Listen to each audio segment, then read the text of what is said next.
Kuya, kuya, malalim ba yan? 1 feet lang nga tayo, te. 1 feet? Oo. 1 feet lang. Lusong ka nga kuya kung ano. Ako lusong. Pwede ba ano ka dito? Bantay? Ay, hindi no. Bayad din ako dito. Oo nga, te. Parinto. Ay, ganun.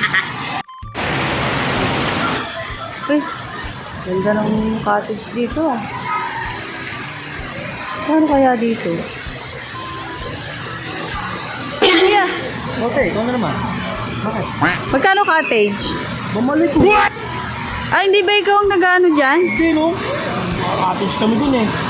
Doon na, te. Doon na, te. Parinto to. Eh, kasi kala ko ikaw yung nandyan eh. Oh, maganda dito eh. Ano kaya dito?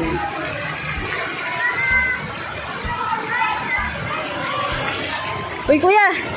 Oh, ano naman, te? Bakit? Magkano kaya dyan?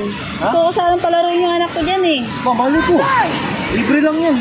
Saka tatanungin mo. Tanong ka dun sa mga empleyado. Hindi naman ako empleyado dito, no? Ayun, bakit? Ito naman.